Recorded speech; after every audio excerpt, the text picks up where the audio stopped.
Last speaker of the day is here to discuss how these advancements are impacting our society and what it will take for businesses to not only embrace change, but to thrive in it. Please give a warm welcome to Robert Tercek.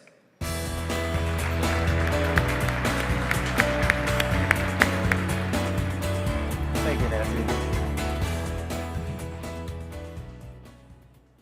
Everybody knows we're living through a time of tremendous change. Everybody in this room knows about digital disruption and digital transformation. The question is, what are you going to do about it? What action are you going to take to deal with disruptive change? Now, I've been launching digital services around the world for more than 20 years.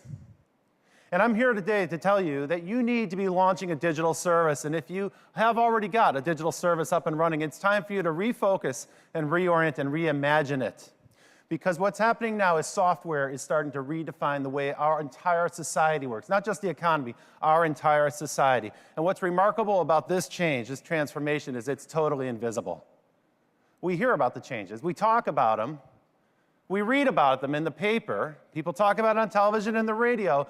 But it's really hard to see. Unless you're in one of the tech centers like Silicon Valley, it's really hard to see physical evidence of digital disruption. In most parts of the country, the only time you actually see digital disruption is when you see a sign in a store like this, a sign that says, "Going out of business, everything must go." Since the beginning of this year, 9 major retail chains have gone bankrupt. That's more than all of last year, and in fact, we're on track to have the worst year for retail since the crisis in 2008. This is a gigantic shift that's happening in the retail economy right now. And of course, every time a retail chain goes out of business and closes its doors for good, it reminds us that we've also shed a habit that we used to have. For instance, when Blockbuster went out of business and closed its doors a few years ago, it reminded us that we no longer buy DVDs. We don't have collections of videos or Blu-ray discs at home. We don't need to. And along the way, by analogy, we've given up a whole bunch of other habits. We don't use payphones. We don't use phone books. We don't use fax machines. We don't visit travel agents anymore to book travel. So we're changing our habits very, very fast. What's behind all of this is the process that some people call dematerialization. Dematerialization into software. Dematerialization into pure information. I have a different term for it. I like to call it vaporized. I like to say we're vaporizing things. Literally, they're gone in a puff of smoke. You see it one day, and the next day, it's gone for good. And you sort of forget that we ever had that habit in the past. Now, this might seem like a kind of an unfamiliar concept or a little bit strange, but actually, you experience this every single day when you use your smartphone. Every time you use your smartphone, you're vaporizing something. And for instance, Amazon is in the process of vaporizing books. They now sell more ebooks than hardbound and paperbound books combined. The music industry has been completely vaporized. Now, today, streaming music services account for more revenue than all other sources of revenue for the music industry.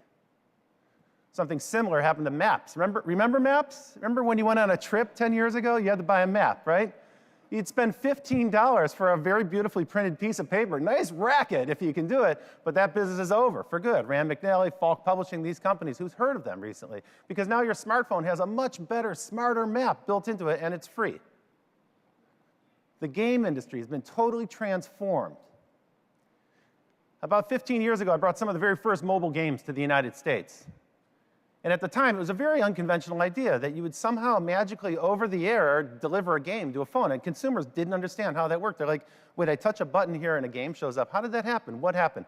How do we do it? But with games, it's not just a novel distribution technique, because what happened is we actually started to design our games differently. We had a different revenue model. In mobile games, you play the games for free, and the player decides when they want to pay. So you monetize usage.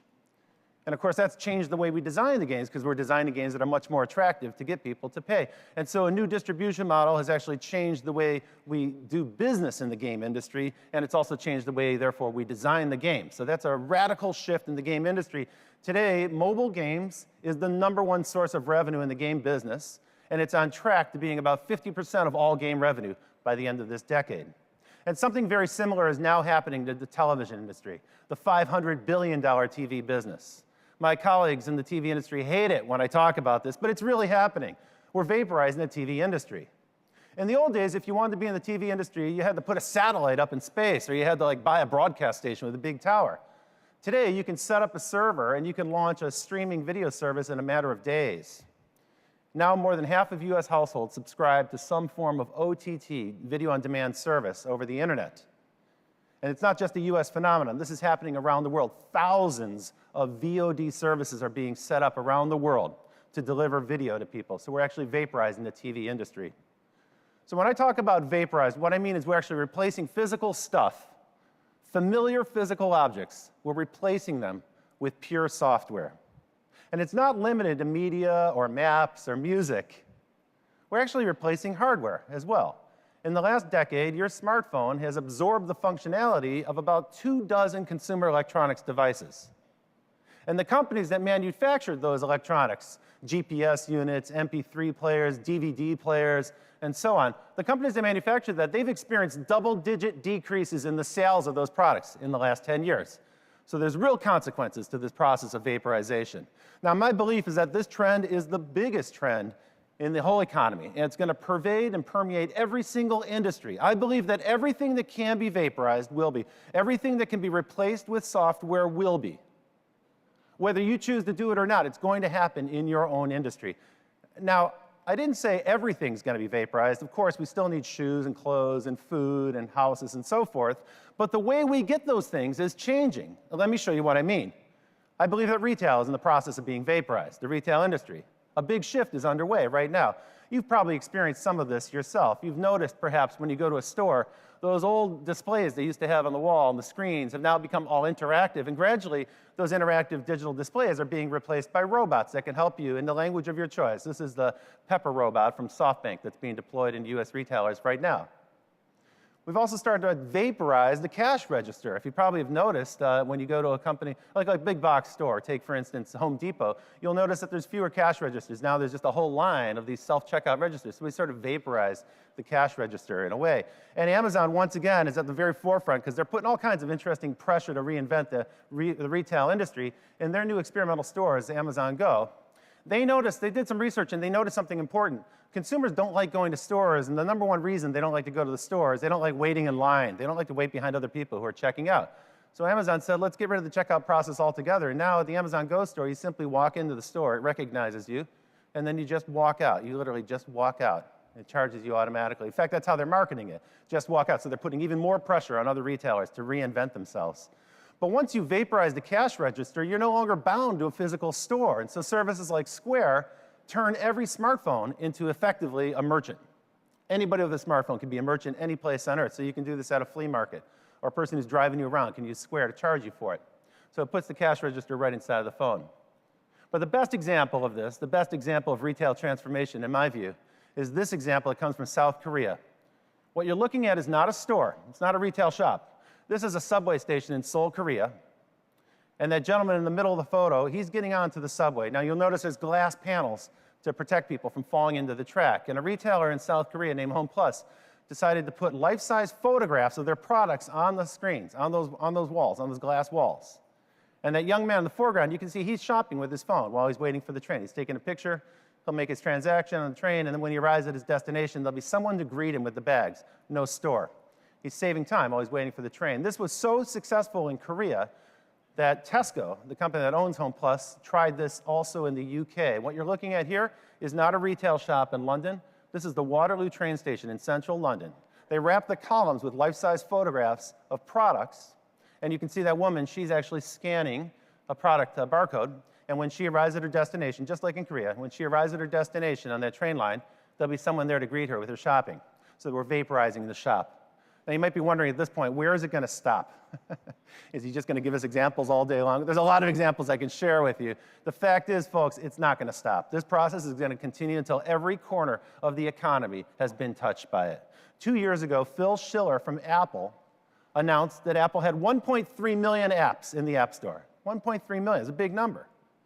Today, that figure stands at 2.6, and by 2020, there'll be 5 million apps in the Apple App Store. 5 million apps. Now think about that for a second. 5 million apps that are replacing physical goods. That's 5 million products that used to be made in a factory and put in a box and shrink wrapped and stuck on a pallet, taken to a port, put on a container ship, shipped to a port in the US, taken to a truck, put into a distribution center, and eventually ended up on a retail shelf near you. 5 million products went through that cycle. All 5 million of them are going to be turned into software, and that entire value chain, the factory, the ship, the container, the port, the truck, all of that is being replaced by software. Everything you buy in the Apple App Store doesn't go through that traditional supply chain. It's all done digitally. This is vaporization on a massive scale. Now, of course, it's hard to predict what an app will look like in 5 years. There's a lot of evolution. As you just heard, some examples of new evolution in user interface. For instance, 2 years ago, use of mobile messaging apps surpassed our use of social networks. And so that's become a new locus for innovation for apps. And so you're starting to see chatbots, and I know you just saw an example of that. You just heard from the folks at Amazon about the Echo and their voice-based interface. So you don't necessarily download an app here, you're downloading a skill to this smart speaker, this AI-powered speaker. So whatever form these mobile apps may take may be very different over the course of the next couple of years. There's tremendous room for innovation in this space. But the methodology and the trajectory is clear. We're taking physical stuff and we're replacing it with software. In the last 2 years, the big focus was taking all the things in your pocket, in your wallet, or maybe your purse, and replacing those with software in the phone as well. So your key cards, your credit cards, your identity cards, your boarding passes, all those things have also been replaced by software. Last year, I had a fun experience. I checked into a hotel in San Francisco, and this is the key card they gave me. I liked it so much, I took a picture of the front and the back. On the front, it says, "My days as a key are numbered." I love that, because it's not even a key, it's a card, but nevertheless, my days as a key are numbered. And on the back, it encouraged me to download the SPG mobile app to my phone so that I could become a member of their loyalty program. And I wondered, well, what's the benefit there for me? Well, what they were hoping to get me to do was start using that app, because then in the future, on the way in from the airport, I could use the app to see which hotel rooms were available. I could select my own room from that inventory. And then when I arrive at the hotel, I can bypass the front desk. I don't have to wait in line to check in. I can go straight to the room, and using near-field communication, NFC, it's already built into your smartphone. I would just tap the door would recognize me and open up automatically and give me access to the room. So that's a neat parlor trick. But that's just the beginning. In the future, hotel companies are going to offer you something even better, an enhanced experience. If you opt into their app and you use NFC to verify you as you come in, you'll be able to skip the front desk, check in directly at the room. You go tap that door. The room won't just recognize you at the lock, it'll actually reconfigure itself dynamically to your preferences so that your Spotify playlist will be on the stereo, your Netflix queue will be on the television set, and the room will reset the AC or the heating to your preferences. So the room will start to reconfigure itself. And so you can see what I'm describing is that we're going to take an old product, the hotel, and turn it into a dynamic digital service that recognizes you. It's tailored to you. Now you might wonder, why is the hotel industry doing this? The answer is they have no choice. They have no choice. Airbnb is putting tremendous pressure on them. Now, this is a company that didn't exist 8 years ago. And today, Airbnb's private valuation exceeds that, but all of the 3 of the largest hotel chains.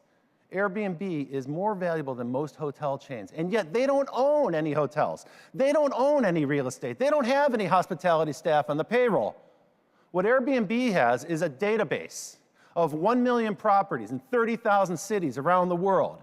And on one side of that database, they have customers, and they know the preferences of those customers. On the other side of the database, they know all the attributes of those properties, and they're the best in the world at matching those customers with those properties. That's what they've got. Now, that is a proprietary data asset, and if you're interested in building a successful digital business, you need to understand what proprietary data resides at the heart of your business, and focus on growing that and building your business around that, just like Airbnb has.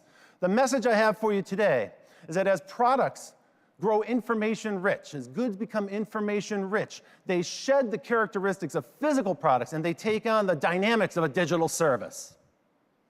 Digital services can evolve. They're not fixed like a hardware good is.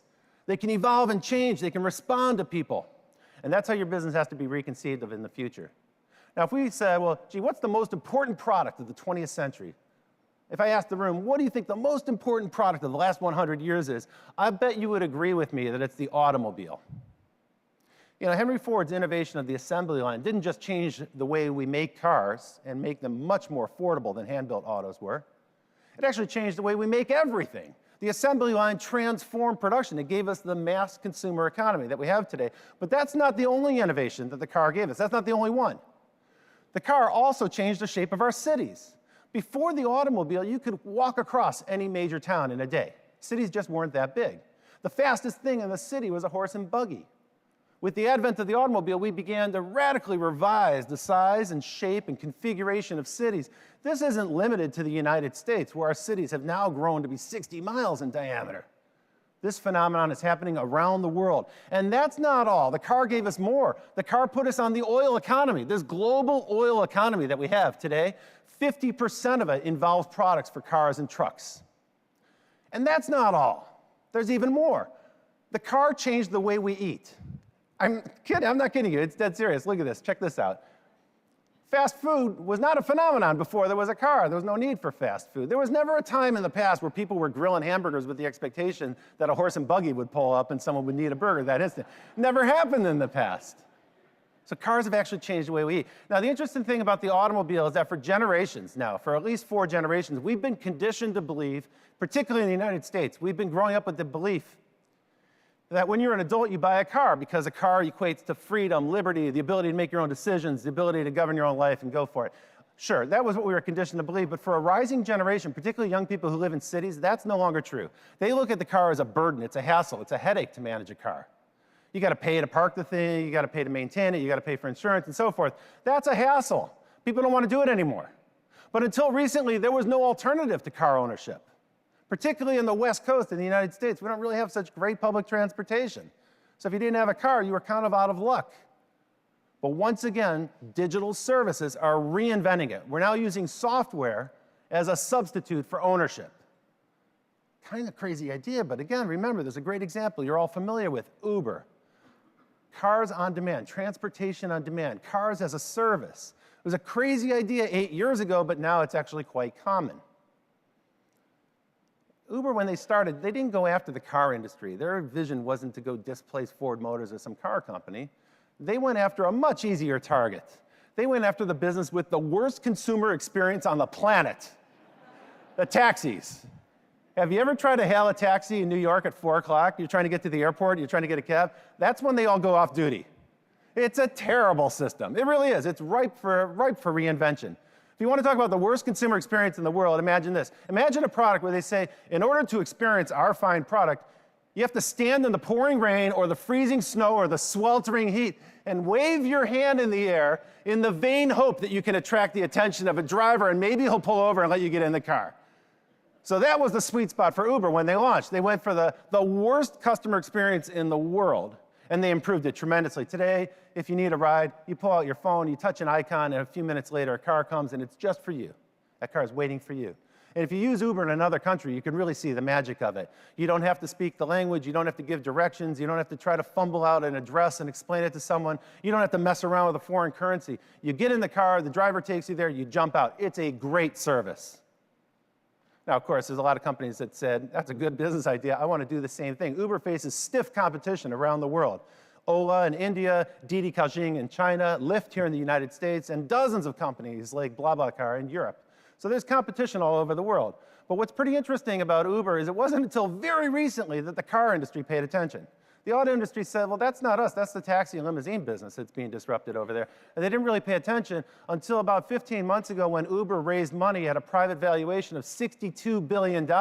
Their private capitalization was greater than the public valuations of Ford Motors and General Motors. And all of a sudden, the car industry paid attention. And in the last 18 months, every automotive company in the world has now made an investment or an alliance in the ride-sharing or car-sharing business. Some of these companies have actually bought car-sharing companies. And so you're seeing even an old industry like the automobile is being radically transformed by digital services. They have no choice. They must respond to this.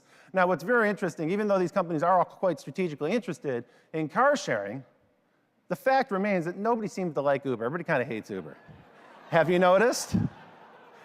They don't get any good press. They get no good press at all. And there's a lot of reasons not to like them. It's kind of a bullying culture. They're disrespectful to women and so forth. If you're a cab driver, it's no surprise. People think they're unfair. In every country I've visited, there have been riots and protests and demonstrations and lawsuits. From India, in China, there were fistfights between taxi drivers and Uber drivers. In Paris, they flipped cars over and set them on fire. The taxis were so upset with that.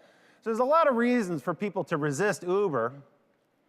But I think there's one reason we don't talk about very much, and this is the one I want to bring to your attention. What Uber's doing is a radical shift. It's a profound transformation. They are imposing digital rules on the real world, and we're not ready for that. They're at the very forefront of this trend. They're not the only company that's doing this, but they are at the very forefront, and they're quite aggressive about it.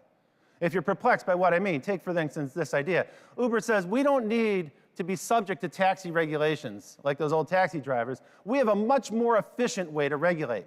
We've created a reputation marketplace where passengers rate the drivers and the drivers rate the passengers. And everybody's concerned about keeping the reputation up there, keeping a 5-star reputation, and so they're on their best behavior. We don't need a regulator to come in and do this. A self-regulating marketplace, a self-regulating reputation marketplace that they've created. But that's a radical shift. And by the way, a lot of municipal governments don't necessarily see it the same way as Uber does. Uber's also replacing middle management. They haven't vaporized the car, but they have definitely vaporized the dispatcher, the person who tells the driver, oh, there's a passenger at 22nd Street and Lexington Avenue, can you pick them up? That person's been replaced by software. And if you talk to Uber drivers and ask them, how do you like your job? They all say, I love it, I'm an independent businessman. I say, well, who do you work for? They say, nobody. I say, who gives you your instructions? Who tells you where to pick up a passenger? And they say, the app tells me to do that. And I say, well, then you work for an app. And I got news for you. If you report to an app, you're probably a biological robot, and you're the next one who's going to be replaced by software. And that's indeed what Uber's doing. They're very clear about this. They intend to launch robot vehicles around the world. Last fall, they started doing tests in Pittsburgh, and now they've spread this to other cities as well, where they're testing out a robot taxi service. But what's really interesting is that Uber wasn't the first to do this. Last September, I was in Singapore, and that's actually where the first robot taxi service was rolled out by a spin-off from MIT called Nutonomy. And now we're seeing robot taxi services on an experimental or test basis around the world, in Tokyo, in the UK, and in about 20 cities around the world. So you can start to see now that software-based companies like Uber, Lyft, Didi, and others are starting to reshape the way we think about the most profoundly important product of the 20th century, the automobile. They're reshaping our understanding. So even an old industry like the auto business can be reshaped by software. Let me zoom out for a second and explain what's happening. Software models are what I want to talk about.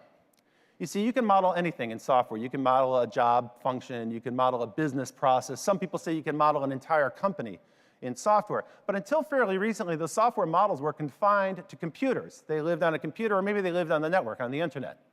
What's happening right now is software models are coming out of the computer, and they're starting to operate in the real world around us. And not all of us are ready for that transition. That's why it's such a shock to people. Now, you'll notice that every one of the examples I've given you is a cloud-based service. So the smartphone connects to some server in the cloud. That's how these services operate. And by now, you're probably getting with me. You're going, OK, I know where he's heading next. He's going to say software is now a replacement for the investment in hardware. So, the cloud means that I can use software to replace my CapEx investment in physical infrastructure. Sure, that's true, but that's a very narrow definition. I actually think of the cloud a little bit differently than that. I look at the cloud as software as accelerant to business. It accelerates innovation in business, and it does it two ways. The first way the cloud changes your business is internally. Because cloud-based companies, people who are offering a cloud-based service, they shift over to DevOps, really rapid, agile development processes. So it changes the way you develop software. In the old days, we do this old waterfall style. It'd take a year to get a new product out. But now, with the cloud, you can do a continuous release of software. You can release software updates all the time on a regular basis. And that means you're constantly testing new ideas. You're constantly asking your customer, did I get it right? If you didn't get it right, you're constantly tweaking and adjusting it. You're in a continuous dialogue with your customer. And that shifts software development from an IT function over to a marketing function. It's actually going to transform the way sales and marketing work. So the cloud, to me, drives innovation in product design and in marketing. That's one way it's driving innovation internally, but there's a second way the cloud does it in innovation. The cloud is also changing the game for startup companies. It's reducing the barriers to entry for startup companies. My friend Andrew Hessel is a biohacker, and I just love this quote. We were having a drink one time, and he said, Rob, the next software billionaire, the next biotech billionaire will start her company in a Starbucks with a laptop computer and a smartphone. She won't have to build a facility. She won't have to invest in a lab. All of that will be a cloud-based service. And in fact, in many cases, that's already true for the biotech industry. So what's happening then is that the cloud reduces barriers to entry. That means more companies can come in and innovate. So more outside innovation, that's more competition. And then also the cloud speeds up your internal decision-making and your internal development process. And so cloud drives innovation in two ways. And you can see then by all these examples that the information economy is really starting to transform the way the world works and what we expect about the world. And that's not all. It's also changing your customer. I can stand here today and make bold predictions about your business without knowing anything about the business you're in, because this is what I know. Your customer is already changing. We now spend on average about 2 hours a day looking at and using our smartphones. And every time you use a cloud-based app on your smartphone, it starts to condition you to an expectation that that's how all businesses should operate. All businesses should be available that way. And when you encounter a business that isn't on the smartphone, doesn't have an app, or isn't able to respond to you in that fashion, you kind of scratch your head and you wonder what's wrong with that company. Remember, for a generation that has grown up with ubiquitous broadband and responsive touchscreens and mobile devices, for that generation, the letters www, they don't stand for World Wide Web. They stand for whatever, whenever, wherever. And your customer today demands instant gratification. They want one button to push to get instant gratification. That's where the expectations are going. So some companies are going to step up and meet that expectation. Others aren't going to do it. Some of the people in this room today are going to make a decision today to address that opportunity for their industry. Others in the room are going to say, nope, doesn't apply to me, and you're just going to be out. You're not going to get that customer. And remember, if you're focused on this customer, this elusive, demanding customer, remember the famous words of Meryl Streep. I love this. Instant gratification isn't soon enough. What did she mean by that? I'll tell you what she meant. What she meant is that today we expect services to be so smart that they understand us, not just our past behavior. They can actually extrapolate from what we're doing right now and make predictions about what we're going to do next. We're looking for services that are so smart, they don't just predict what we're going to do, they can actually prescribe the next thing that we are going to do. That's the momentum. That's where things are heading. That's the expectation you need to be prepared to meet.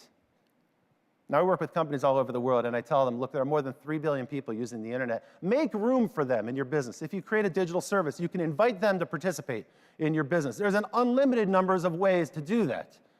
You can make them players if it's a game-like experience. If they have content to share, you can make them commenters or moderators or for a discussion group or curators.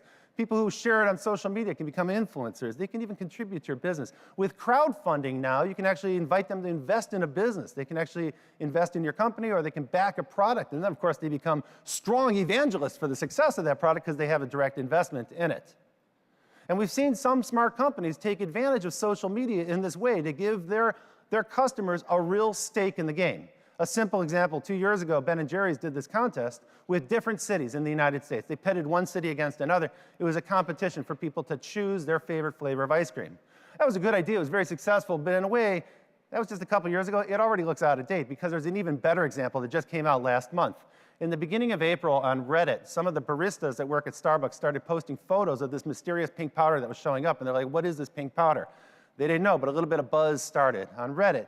And then gradually it spilled out into social media. And so on Instagram and Twitter, people started saying, hey, there's a rumor that Starbucks is going to introduce this crazy new Frappuccino based on unicorns. And of course, the whole internet went crazy at that point.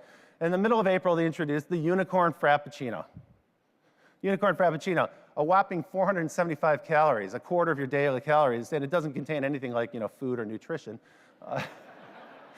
What's amazing about this product is it actually doesn't taste great. If you talk to anyone who had it, it's kind of gross. It's kind of gross, but people bought it because they wanted to share it on social media. You see, there's this big trend in Instagram for unicorn-colored foods, like this bread in this example. So people were excited to take a picture of their Starbucks unicorn Frappuccino and share it, and they got a ton of likes. And so people were purchasing the product in order to get the social media glow and the likes and the share. It's astonishing. They actually gamified the purchase of a drink and turned it into a social media game. And it triggered a whole bunch of reactions. Within a week, there were people posting a do-it-yourself version so you can make your own at home. Other people got a little more creative. They made makeup inspired by this bizarre beverage. Some people did hairstyles inspired by the Frappuccino. And of course, there was also a backlash, because it's the internet, there's always another side. So there was a backlash against it. The first backlash was one of the baristas from Starbucks posted this famous video. It went viral instantly, where he was going like, look, I'm so stressed out from making these beverages. The people are so demanding, I can't keep up with the demand. And that broke out and went viral. People laughed a lot about that. Then, of course, there's the healthy food bloggers, and they all got to be a little bit self-righteous about it and point out that there's 76 grams of sugar in every one of those drinks. So they got to talk about that. So they got their own kind of charge in social media out of this. And then there are people who compete with Starbucks, and they put out their own snarky responses to this product as well. And then there was even a rumor, which I can't verify, that PETA, the People for Ethical Treatment of Animals, came out and protested against the abuse of unicorns. The point I'm trying to make with these examples is that it's easy to get started. All you need to do is look at that meandering line of all your business operations, from your product design, to the way you hire and manage staff, to the way you manage inventory and your products and your entire supply chain, and the way you deal with customers and engage them. Every step in that process can be replaced or automated or somehow converted with software into a vaporized digital service. And that is the opportunity for you to grow your business to global scale. And I mean that quite seriously. The examples I've given you today are companies that didn't even exist 8 years ago, and now they dominate in their category. And they've done it in less than a decade. Global scale is attainable for every company in this room. You just have to start out by saying to yourself, if I started my company all over again today, how would I do it differently? And almost certainly, you would focus on information. Where is the information embedded in your product, in your process? Maybe it's embedded in your employees' heads. What part of my business consists of information, and how can I liberate that information and turn it into a digital service? How can I dematerialize my products and turn them into digital service? And then finally, you have to focus on what makes you exceptionally good. Actually, scratch that, not exceptionally good. You got to focus on what makes you great. Because there are plenty of companies out there that'll help you with software. You don't have to do every single thing yourself. Focus on what you're great at, imagine it, reimagine it as a digital service that can span the globe, and you're well on your way. I'm Robert Tercek, I'm the author of Vaporized, and I am thrilled to be here today. Thank you, thank you, thank you.